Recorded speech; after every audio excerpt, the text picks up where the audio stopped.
2020 Toyota CHR Limited. However, this video is not about this car. Once again, it's actually about my 2017 Volkswagen Alltrack. And for the people that may be sick of hearing about that car by now, good news! By the time you're watching this video, I have sold it.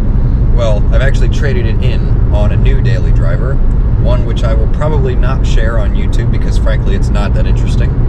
It's not this CHR.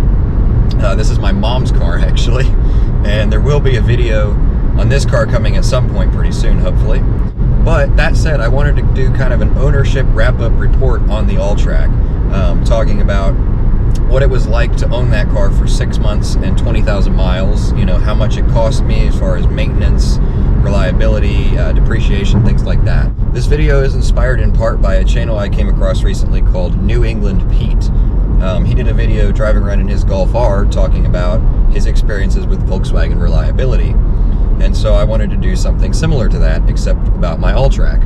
Although, of course, the problem is, since I don't have the car anymore, it's kind of hard to do much of anything else with it, other than just drive around and talk about it. So that's exactly what I'm doing. And the first thing that I wanted to talk about was, in fact, reliability. Now, for those that may not know, this was actually my second Volkswagen. I used to have a 2007 VW Passat wagon. It was a very unique VR6 4Motion wagon, and I absolutely loved that car, although I did have a fair amount of recurring issues with that car. The Alltrack, on the other hand, though, I did not have really any issues with. And of course, that's partly because it's a 3-year-old car, and this road is closed.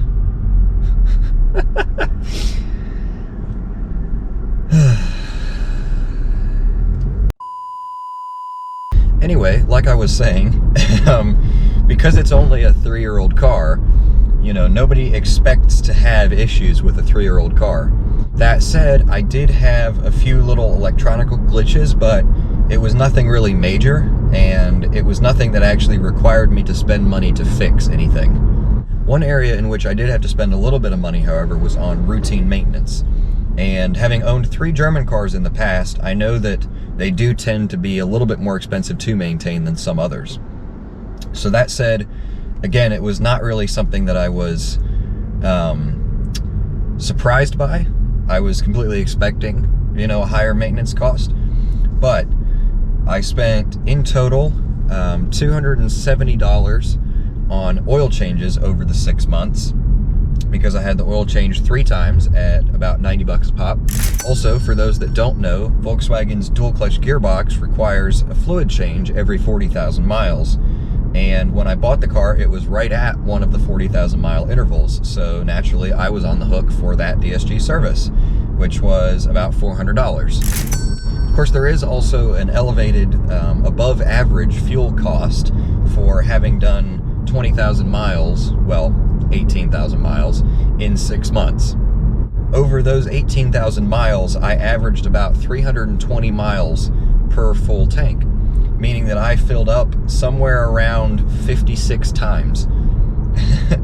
And if you calculate that based on the average cost of a full tank,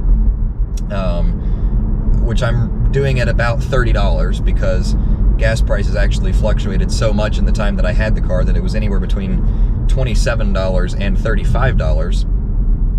But based on $30 for a full tank on average, it means I spent anywhere between $1,700 and $1,800 on gas in the 6 months. And finally, we need to talk about depreciation, because another thing German cars are known for is depreciation. Now, having bought the car 3 years old with a few miles on it, I figured that the previous owner, the original owner, would have taken the brunt of the depreciation, and they certainly did. The sticker price, I may have mentioned before, of my car was $36,000 when it was new, and I bought it for about $17,000. So not quite half, but almost. But that said, doing so many miles in such a short period of time, you should be prepared to lose at least a little bit of money.